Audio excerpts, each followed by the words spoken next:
our next session, which is 15 minutes, and this one is growing your social referrals, and that's going to be the essentials for reporters. So thanks for joining us if you're just joining us now, and if you're continuing, you get Summer Moore. Here she is, and she is going to talk a lot about just kind of making sure you're in the right spaces for the kinds of work you're doing. So I think this will be really useful and something that we really haven't talked very much about, really targeting your efforts. So with that, take it away, Summer. Thanks, Jean.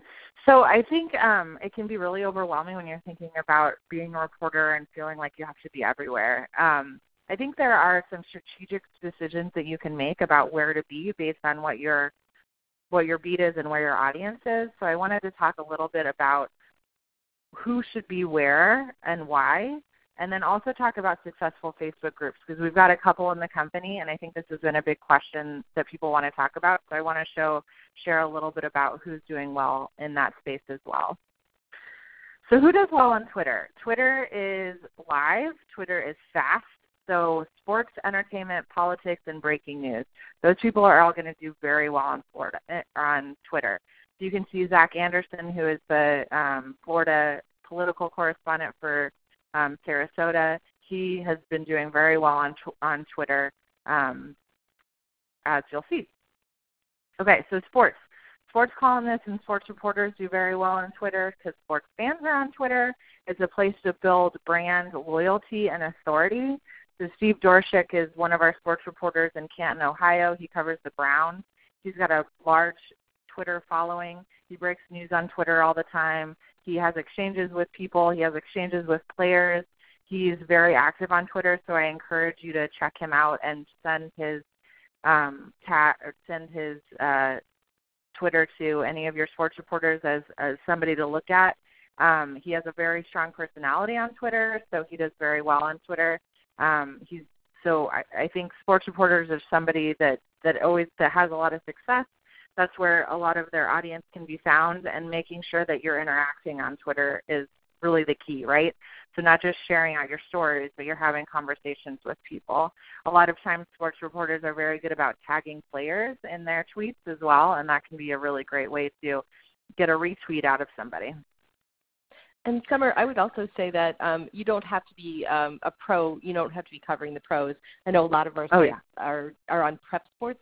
And, man, I mean, a lot of kids who are in high school who are athletes are on Twitter. And so it's the perfect place to find out, especially the stars, the people that you're talking about all the time, find out their Twitter handle. I know that there are some places that have spreadsheets.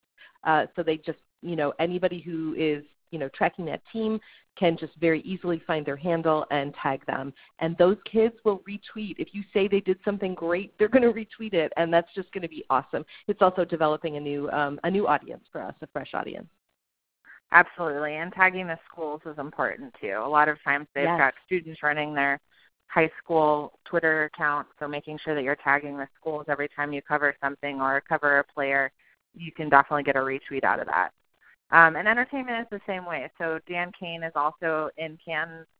He does a really good job of tagging everybody that he talks to, tagging the place where the thing is going to be, tagging, their own ticket is their entertainment magazine, making sure that they're tagging that so that they can send people there. But entertainment also can be a great way to get a retweet as long as you're letting people know that you are covering them. So the only way that they know that you're doing that is if you tag them. So making sure that you're tagging people is really important. And, I got retweeted by a country superstar once, and it did huge traffic for that story. So, it can really make or break your month. Breaking news. Twitter is really great for breaking news. Katie Hall at The Statesman is excellent at this. If you check out her Twitter, she often tweets right from the scene. She'll tweet pictures. She'll tweet video. She'll give information as it's happening, color from the scene, stuff that she's seeing around her, updates as they come in. So breaking news Twitter can be a great place for breaking news reporters. It's a great place to build a loyal following. People want to know what's going on in their community, and Twitter is a great way for them to get that information from you. So definitely breaking news reporters should be on Twitter. Politics. So I would say anybody that covers a lot of live events does well on Twitter. Just make sure that you're taking color, you're taking video, you're taking photos. If you're anything that sticks out to you, you're sticking right on Twitter. And again, making sure that it's all ethical, making sure that you're going by journalism standards. But I think this politics reporters, especially who cover stump speeches, who cover rallies, who cover all kinds of things, can be very successful on Twitter just by sharing what's going on around them. I mean, that's what people want to know, right? Because they're not there. So what's going on around you? And then niche reporters and editors. Look, anybody can be good at Twitter. And we have a lot of really good, amazing people in our company that don't fall into one of those categories that do well on Twitter. I'm absolutely not advocating you leaving Twitter because you're not a sports reporter. I think anyone can do well on Twitter. Just create a brand for yourself. Michelle Everhart is one of our digital editors in Columbus, and she's amazing on Twitter. She shares stuff about her family. She shares stuff about the newspaper. She does very well. So I'm not encouraging you to leave Twitter. I'm just saying, there's a way to do it well, and there are some beats that really do well on Twitter.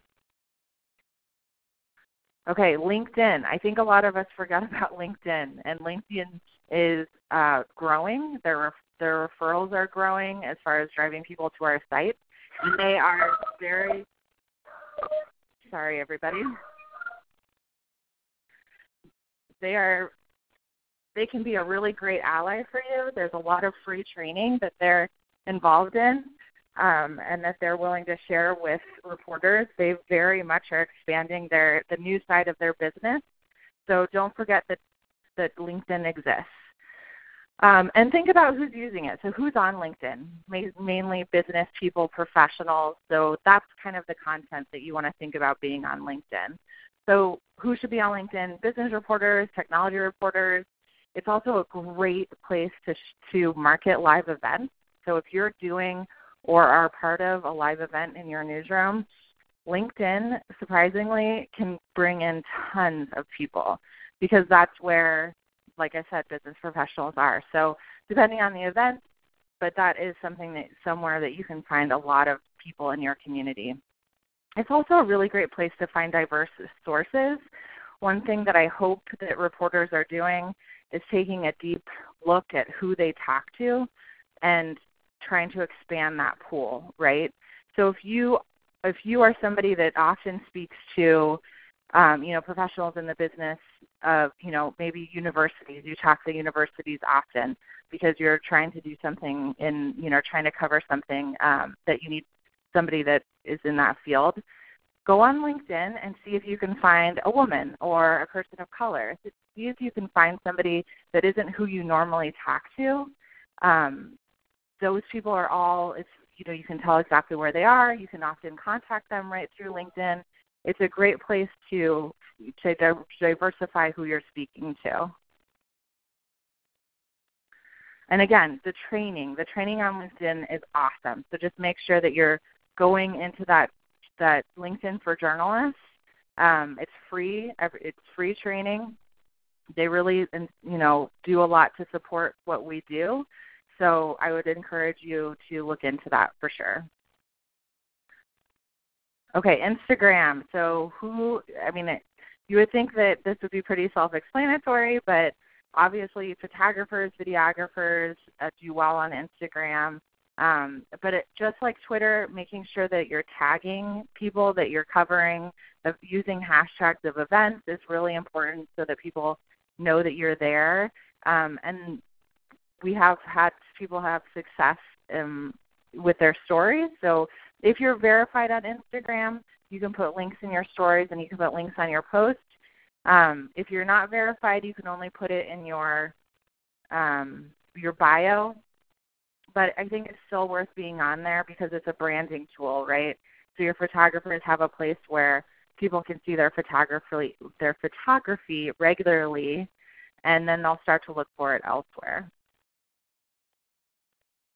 Facebook groups. So quickly about Facebook groups, again, the key about Facebook groups is that every time somebody posts in your group, the whole group gets alerted that somebody posted. That's awesome. That's a way to make sure that you get eyes on that group. So we definitely want to be creating Facebook groups. But what makes a good group? And what does it take to run one? How much of my time does it take? Let's be honest, right? So what makes a good group? The most successful groups that I've seen in our company tap into something about their community that gets people fired up. It also, you have to be active. It has to be an active group. If nobody's posting anything and if you're not posting anything, it's not going to do anything for anyone. So, and it should be more than just the newsroom.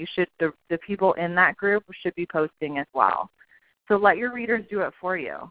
This is Galesburg Foodies in Galesburg, Ohio, ran by Jay, who's their digital editor, and this is the most active group. They've already got 2,300 members in this group, but man, they've got a couple posts every day.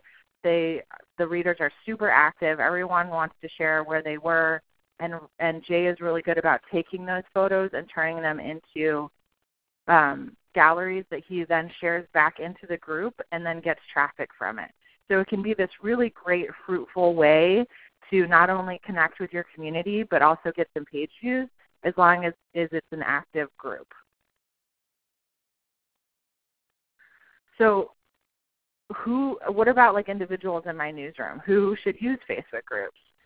Facebook groups, if you've got reporters that rely on a niche or geographic community, a Facebook group can be a really great way to connect with people that you might not even know are connected to your group. So this example here is from my old spot in Northwest Indiana.